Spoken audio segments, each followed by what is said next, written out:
यात्रा के लोकप्रिय विधायक कॉमरेड बलवान पूनिया जी यहाँ पर मंच पर मौजूद मंगेश चौधरी जी, बलवान खगेड़िया जी, जयप्रकाश ढाका जी, रफीक कुरैशी जी, रामस्वरूप गिल जी, सुरजीत इजाड़िया जी, विनय बचार जी, हमारे जिला कलेक्टर नरपल डिडेल जी, तमाम सम्मानित मंच, कांग्रेस पार्टी के पदाधिकारी, बलवान पूनिया जी के साथी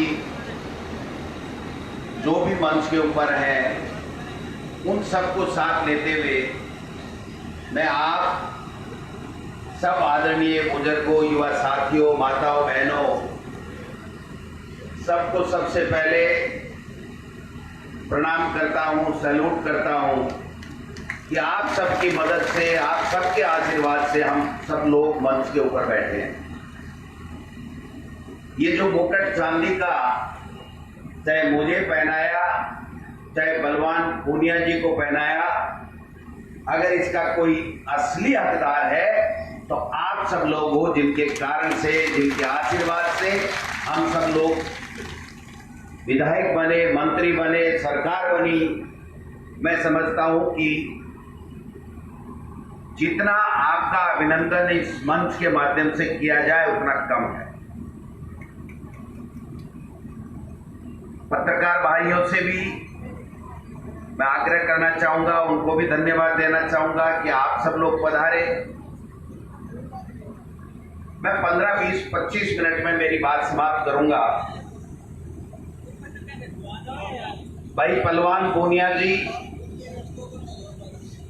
जब विधायक बने और जब राजस्थान की विधानसभा में सबसे पहले शपथ के साथ में जब प्रथम सत्र था और जब वो आपके इलाके की बात रख रहे थे राजस्थान की विधानसभा में, तो मैं सोचने लगा कि मैं जिस जिले से, सीकर जिले से आता हूं, वहां कम्युनिस्ट पार्टी के काफी साथी हैं। अमराराम जी 4 बार विधायक रहे हैं, पेमाराम जी भी विधायक रहे। वो भी अपनी बात राजस्थान की विधानसभा हो चाहे बाहर हो रखते थे, लेकिन मैं इस मंच के माध्यम से झूठी प्रशंसा नहीं करता, सही बात कहना चाहता हूं जिसमें मुझे कोई शक शुबा नहीं है कि बलवान पूनिया जैसा सकारात्मक सोच का विकास के प्रति और अपने इलाके के प्रति का व्यक्ति हजारों में नहीं, लाखों में नहीं मिलता है। एक दिन मनमुटाव नहीं, एक दिन आठमोड़ी नहीं, और एक ही बात, भाई जी कांग्रेस के सागे तो हाँ पर माने माल चाहिए इलाके के लिए। मैं क्यों माल में समझो बोली, बोले स्कूल खोल दो, तहसील खोल दो, सड़का बना दो, बिजली का ग्रेड बना दो, नहर को पानी ला दो। मैं क्यों साहब तो थे सरकार के समर्थन में तो हो, लेकिन पार्टी बोले पार्टी पोर्टी मेरे इलाके के लोगों को काम हो जाए ना, मेरा कोई परवाह नहीं। मैं देखियो भाई भाषण तो नेता देवे है, लेकिन खरिया थोड़ी उतरे है। लेकिन जब इस सरकार के ऊपर संकट आया, चुनी हुई सरकार को षड्यंत्र रचा गया गिराने का, उस वक्त अगर कोई व्यक्ति, अगर कोई नेता, अगर कोई एमएलए, अगर कोई कांग्रेस पार्टी का सच्चा साथी मददगार के रूप में खड़ा हुआ तो आपका विधायक बलवान पूनिया था। उसने किसी बात की परवाह नहीं की, और तब से हमने ये तय कर लिया कि ऐसा व्यक्ति जो जनता के लिए, अपने क्षेत्र के विकास के लिए अगर किसी बात की परवाह नहीं करते हुए वो जनता का विकास चाहता है, तो हमारी सरकार जो जनता के आशीर्वाद से बुनी है, जिसके मुखिया अशोक गहलोत जी हैं, उनकी भी यही सोच है कि इलाके का विकास ज्यादा से ज्यादा कैसे हो, ज्यादा से ज्यादा किसानों की समस्या का समाधान कैसे हो, ज्यादा से ज्यादा बेरोजगारों को नौकरियां कैसे मिले, हमारे युवा साथी जो नौकरियों की तलाश में रहते हैं उनको ज्यादा से ज्यादा कैसे रोजगार मिले। इस सोच के साथ में गरीब को गणेश मान करके जब हमारी सरकार काम कर रही है तो ऐसे व्यक्ति को पीछे रखने का कोई मतलब नहीं है। और हमने तय कर लिया मुख्यमंत्री जी हमने कि साथी को आगे बढ़ाएंगे, विकास के काम में कांग्रेस पार्टी के विधायकों से 21 करके इनको देंगे, क्योंकि इन्होंने ये कह दिया परवाह नहीं किसी बात की, कोई ओरमा दे रहा है, पार्टी से निकाल रहा है, ले रहा है, मेरे को तो मौका दिया है भादरा की जनता ने, मैं उस जनता का कर्ज चुका तो नहीं सकता लेकिन विकास के काम करा के कम कैसे कर सकता हूं, ये संकल्प मेरा लिया है। तो मैं समझता हूं इससे बढ़िया और कोई बात नहीं हो सकती। और एक लोकप्रिय सरकार का काम क्या होता है, जब बन जाते हैं तो सबके। आज राजस्थान का प्रत्येक नागरिक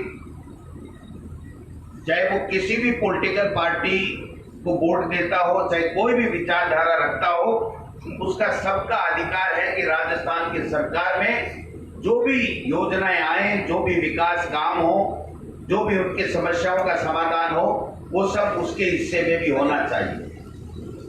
क्योंकि सही मायने में सरकार सबके लिए होती है, केवल एक पार्टी के लोगों के लिए नहीं होती है।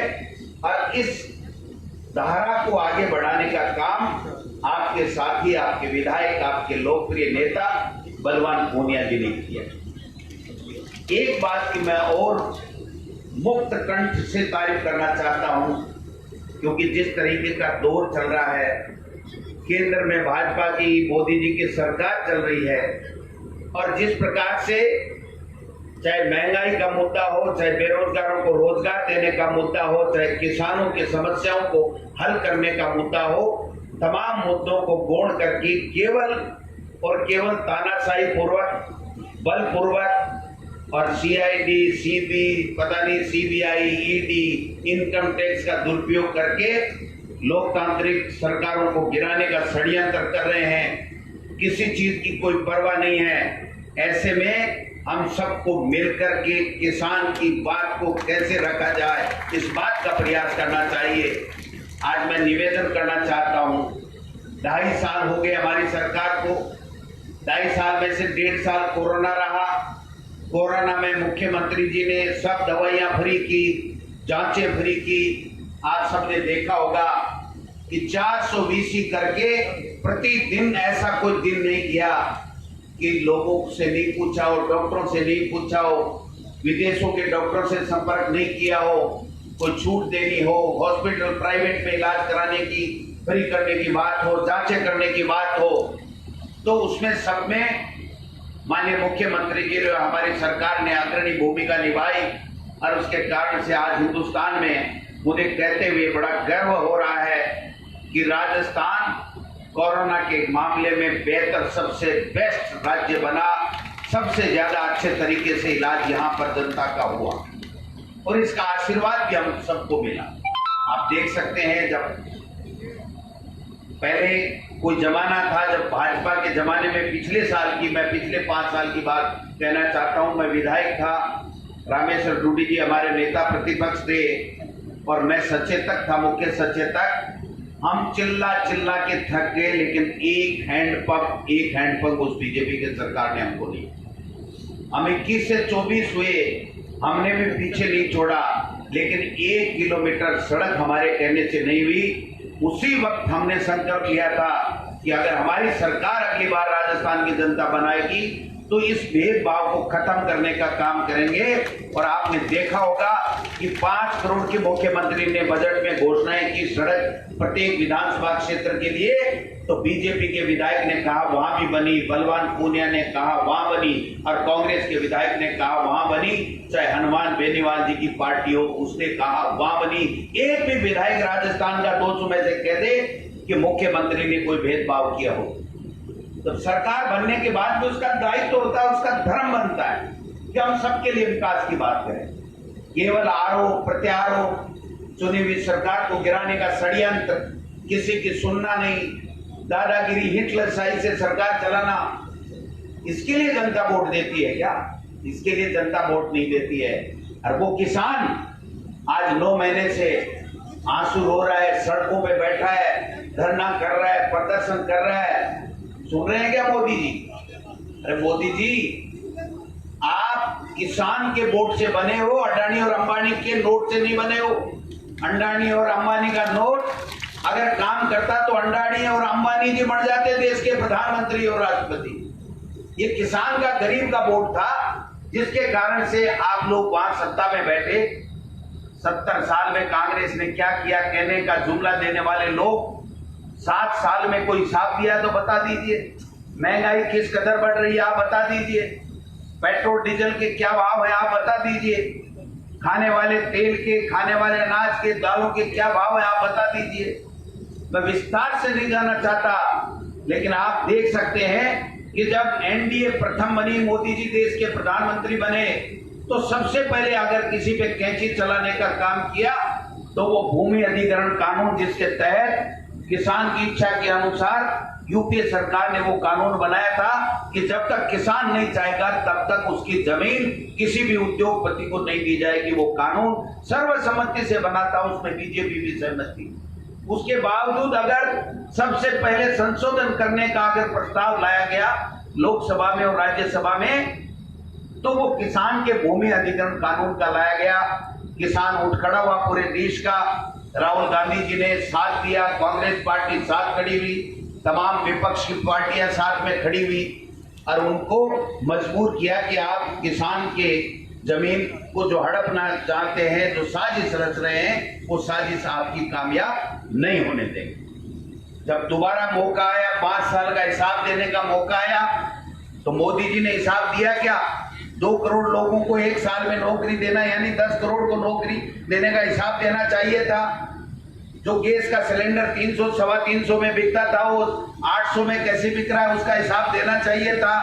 जो पेट्रोल और डीजल अंतर्राष्ट्रीय बाजार में 140 और 150 रुपए के लगभग प्रति अमेरिकी डॉलर कच्चा तेल प्रति बैरल भाव था, उस वक्त हम 50 और 55 रुपए में डीजल पेट्रोल दे रहे थे। आज केवल 50 और 55 रुपए है, तो हम 100 के 106 और 160 में पेट्रोल और डीजल दे रहे हैं। इसका हिसाब देना चाहिए था, दिया क्या? केवल सेना के शौर्य के पीछे छुप करके, जो किसान का बेटा सीना तान करके गोली खाने के लिए वहां पर सरहदों के ऊपर है, उसके शौर्य के पीछे छुप करके और उन्होंने दोबारा सत्ता ले ली। सत्ता लेते ही 3 काले कानून। क्या है ये काले कानून? एक भारतीय जनता पार्टी का नेता अगर इसके बारे में बता दे कि 1 रुपए का फायदा इस तीनों काले कानूनों से किसानों को हो, तो हम जो वो कहें वो करने को तैयार हैं। एक बीजेपी का नेता राजस्थान की विधानसभा में, बलवान जी ने भी कहा, हमने भी कहा, क्या बता तो दीजिए 3 कानूनों में ऐसा क्या है और ऐसा क्या फायदा है जिससे किसान को फायदा मिलने वाला है। हमने ये भी कहा, बता दीजिए किस किसान संगठन ने इन 3 काले कानूनों को लाने के लिए आपसे निवेदन किया, कभी मांग पत्र दिया हो, कभी राज्यसभा में, लोकसभा में किसी सांसद ने मांग उठाई हो, किसी हिंदुस्तान के किसी स्टेट में किसी